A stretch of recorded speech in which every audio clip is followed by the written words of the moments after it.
नमस्कार दोस्तों, मैं मोनू चौधरी। आज हम वर्ण विचार जो प्रकरण है उसके बारे में पढ़ेंगे। देखो, ऐसी ध्वनि जिसका आगे विभाजन किया जाना संभव नहीं हो, ऐसी ध्वनि जिसका आगे विभाजन किया जाना संभव नहीं हो, जिसको आगे बांटा नहीं जा सकता, उसे हम वर्ण कहते हैं। वर्ण हैं, हमारे वर्ण के भेद के बारे में हम करें तो वर्ण दो प्रकार के होते हैं। वर्ण दो प्रकार के होते हैं। नंबर एक होता है स्वर और नंबर दूसरा होता है व्यंजन। नंबर एक तो होता है स्वर और नंबर दूसरा होता है व्यंजन। स्वर को संस्कृत में हम अच वर्ण भी कहते हैं। संस्कृत में क्या कहते हैं? अच वर्ण। जो अच वर्ण है इसका नाम वो प्रत्याहार से लिया गया है। प्रत्याहार के अंतर्गत ऐसे चेतक जो वर्ण आते हैं वो अच वर्ण में वो स्वर कहलाते हैं। दूसरा है व्यंजन, जिसको कहते हैं हम हल वर्ण। क्या कहते हैं? हल वर्ण। है से लेकर ले तक जो प्रत्याहार के अंतर्गत वर्ण आते हैं उनको हम व्यंजन कहते हैं। अब आती है भाई कि स्वर की परिभाषा क्या है? तो स्वर की परिभाषा देखो कि जो हमारी श्वास वायु है वो फेफड़ों से निकलकर मुख के द्वारा बाहर निकलती है। उसमें कोई रुकावट नहीं होनी चाहिए। मतलब जो फेफड़े से अपनी हवा निकल रही है, वायु निकल रही है, वो बिना रुकावट के मुख के द्वारा बाहर निकले, उसे हम कहते हैं स्वर। मतलब बिना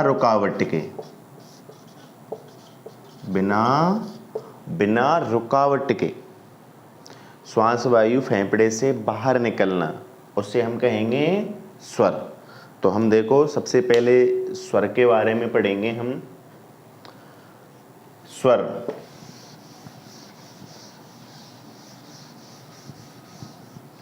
नंबर एक है अपना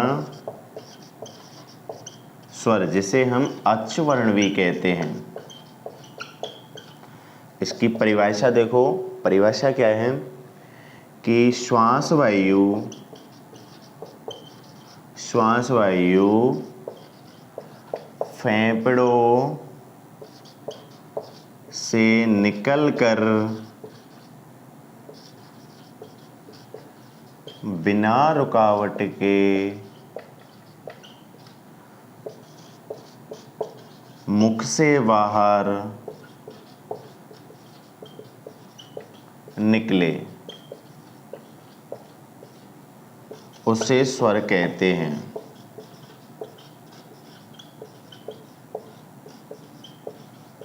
मतलब ऐसी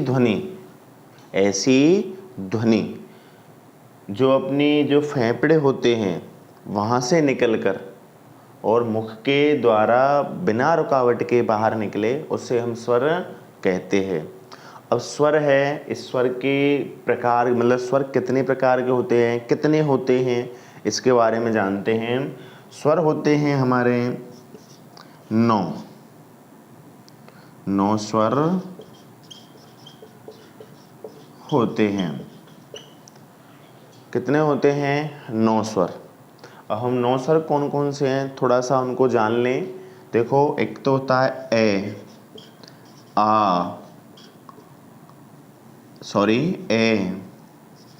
ई, ऊ, री, ए, ओ, आई, औ। ये हमारे 9 स्वर जो हमारे पाणिनि जी हैं, संस्कृत के ज्ञाता हैं, हमारे संस्कृत के जो गुरु हैं, संस्कृत के प्रथम ज्ञाता हैं, वो पाणिनि जी हैं। उनके ग्रंथ था अष्टाध्यायी, उसमें केवल 9 ही स्वर माने गए हैं। कितने स्वर? 9 स्वर माने गए हैं। वो हैं ए, ई, ऊ, री, ए, ओ, आई औ। अब बात आती है कि स्वर के भेद, स्वर के भेद। तो देखो अपने जो स्वर हैं वो 9 हैं। अब हम स्वर के भेदों के बारे में जानते हैं कि स्वर के भेद कौन कौन से होते हैं। देखो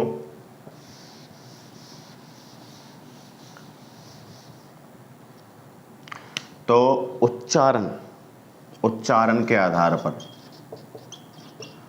उच्चारण में लगने वाले समय के आधार पर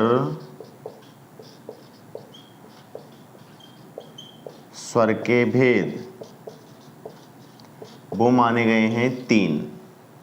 उच्चारण, अपन उच्चारण करते हैं, उस उच्चारण में समय लगता है, उस समय के आधार पर हमारे जो स्वर हैं वो 3 प्रकार के माने गए हैं। एक तो होता है अपना सबसे नंबर 1 होता है जिसे कहते हैं हम ह्रस्व स्वर। दूसरा होता है हमारा, उसे कहते हैं हम दीर्घ स्वर। और तीसरा होता है उसे कहते हैं हम प्लुत, प्लुत स्वर। ये उच्चारण के आधार पर माने गए हैं, ये उच्चारण के आधार पर माने गए हैं। नंबर 1 है हमारा ह्रस्व स्वर, दीर्घ स्वर और प्लुत स्वर। ह्रस्व स्वर का जो परिभाषा है, ह्रस्व स्वर को जो पहचानना है वो है हमारा सबसे बड़ी बात कि उच्चारण में हमें एक मात्रा का समय लगे।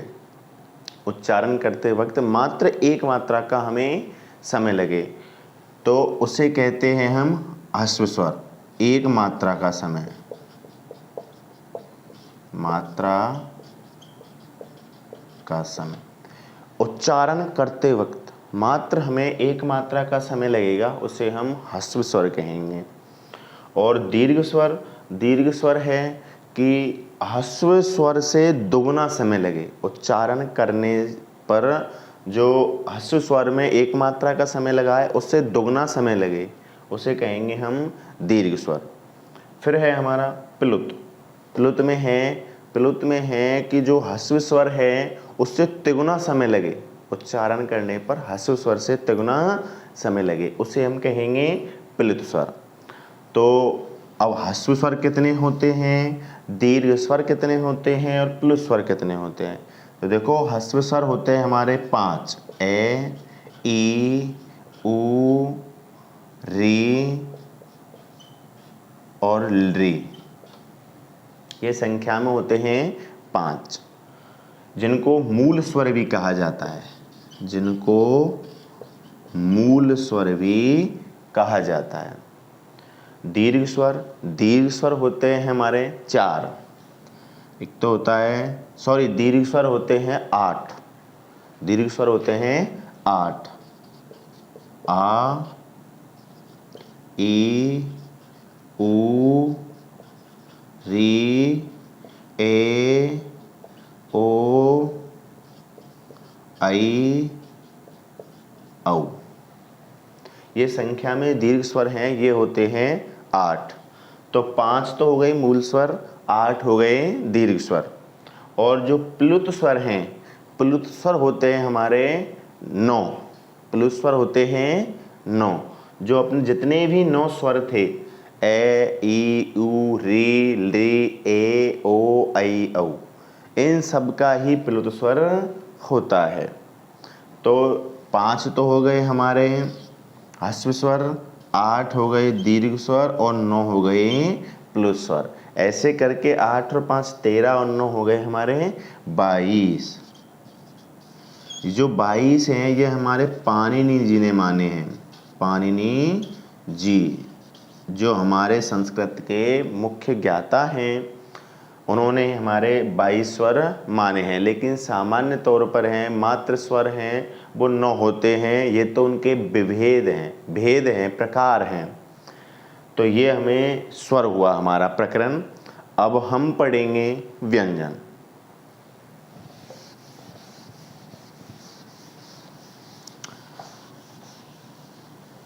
तो स्वर के बारे में हमने जान लिया। अब नंबर 2 पे आता है व्यंजन।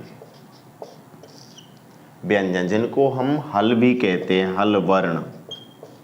हल वर्ण भी कहते हैं।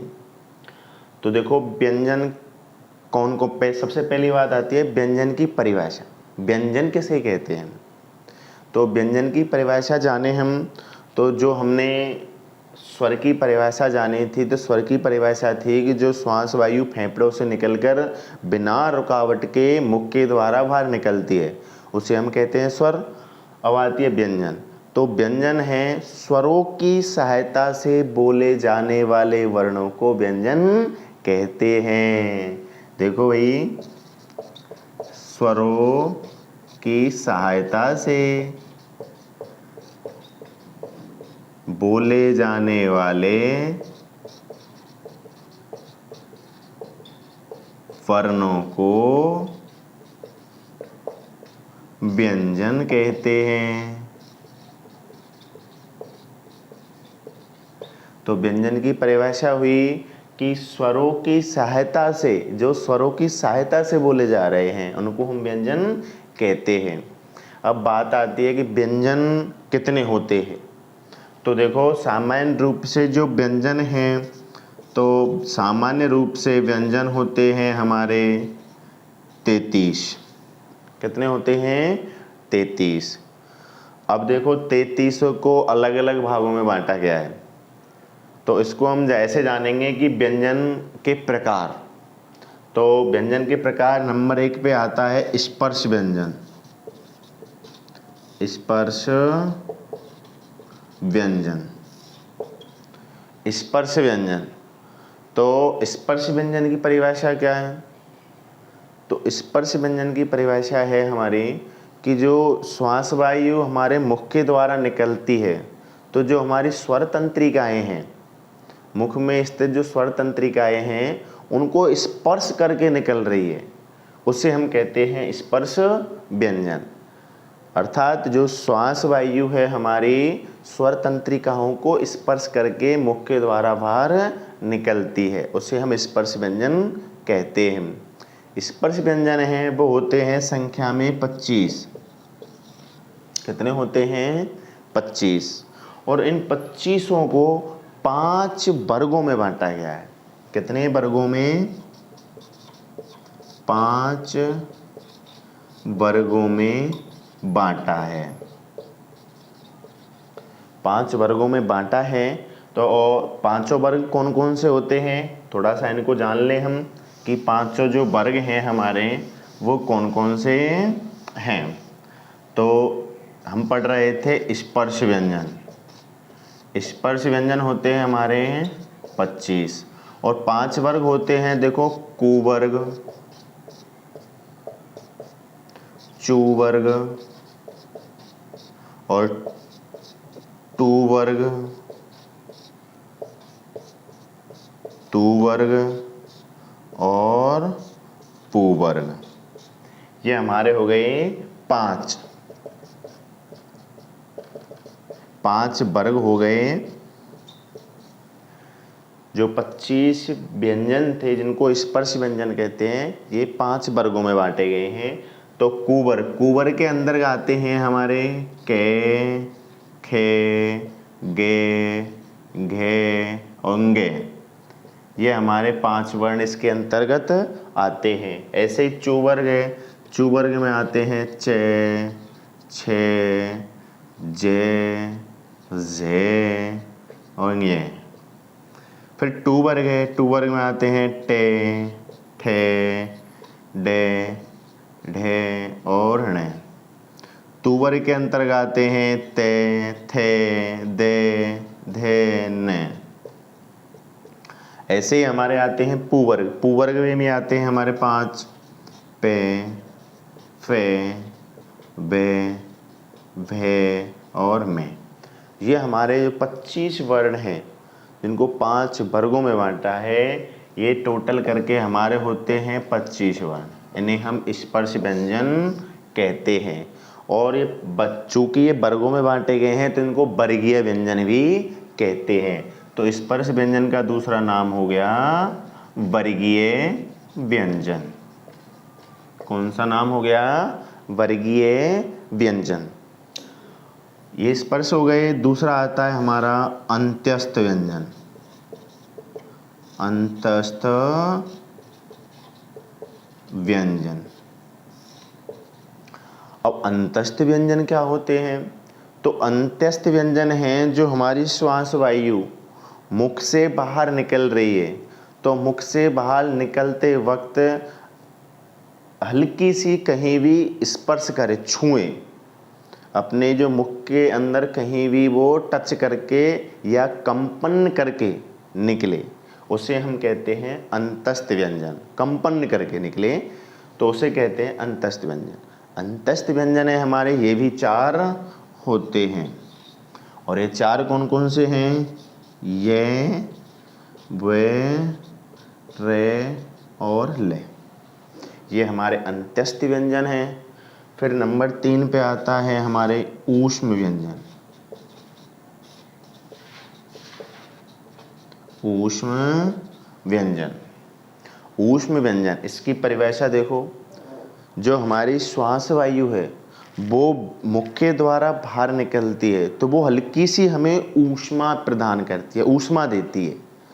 श्वास वायु हमारी मुख के द्वारा बाहर निकलती है तो हमें ऊष्मा, हल्की सी ऊष्मा प्रदान करती है, उसे हम कहते हैं ऊष्मीय व्यंजन।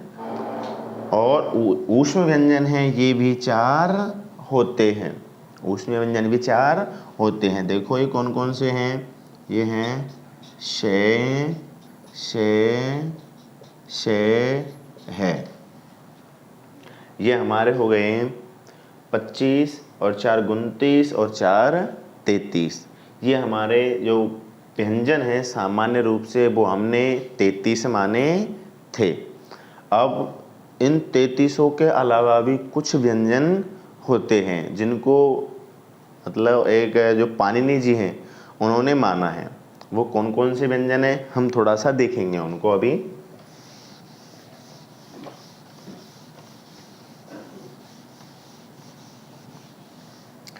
एक होता है जो इनके अलावा हैं वो है, एक तो अनुस्वार। जो हमारे संस्कृत के ज्ञाता हैं पाणिनि जी, उन्होंने अनुस्वार को भी एक वर्ण माना है।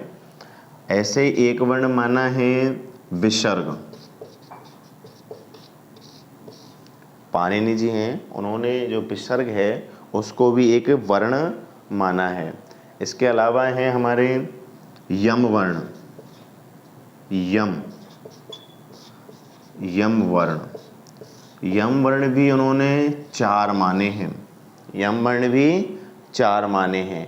वो हैं हमारे जो आधा के हैं, जो डबल आते हैं, जैसे पलक्कणी, इसमें जो द्वितीय के है, जो द्वितीय के है ये वाला, इसको यम वर्ण माना है। तो ऐसे हमारे 4 हैं, आधा के, खे, गे और घे। वो होने चाहिए हमारे, जैसे इसमें आए हैं द्वितीय वाला, ऐसे ही द्वितीय वाले खे आएगा, द्वितीय वाला गे आएगा और द्वितीय घे आएगा, उसको हम यम वर्ण में शामिल करेंगे। तो ये हमारे पाणिनि जी ने हमें बताया है। तो 4 ये होते हैं यम वर्ण। फिर है इसके अलावा उपद्यमानीय वर्ण। एक उपद्यमानीय वर्ण माना है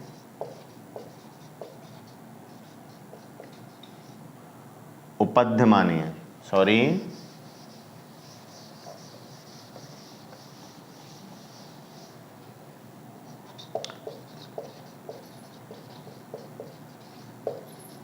उपद्यमानीय, ये भी एक वर्ण है उपद्यमानीय। और एक है अपना, उपद्यमानीय वर्ण होते हैं पे और फे। इनसे पहले अगर ये निशान आ जाए, ये निशान होता है, इसका नाम होता है अर्ध विसर्ग। संस्कृत में बोलते हैं इसको अर्ध विसर्ग। अर्ध विसर्ग का मतलब है आधा विसर्ग। एक होते हैं हमारे जिह्वामूलीय।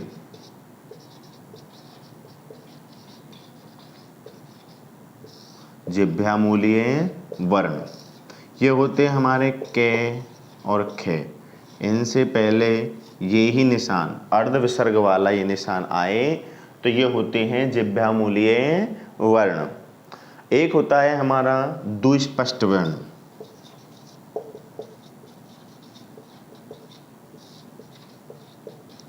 जो होता है हमारा, आपने देखा होगा ये वर्ण ये कहीं आ जाए, ये होता है हमारा दुस्पष्ट वर्ण। ऐसे करके हमारे जो टोटल जो पाणिनि जी हैं, पाणिनि जी ने तो अपनी जो अष्टाध्यायी है उसके आधार पे टोटल वर्णों की संख्या है, पाणिनि जी ने वर्णों की संख्या ये वानी है 63 या 64, जिसमें जो स्वर हैं ये हैं 21 या 22 और जो व्यंजन हैं ये हैं 42। ऐसे करके ये होते हैं टोटल 63 या 64। तो आज हमने स्वर और व्यंजन के बारे में जाना है। अगर आपको जो ये वीडियो है वो पसंद आई है तो चैनल को सब्सक्राइब करें और जो लाइक करें। धन्यवाद।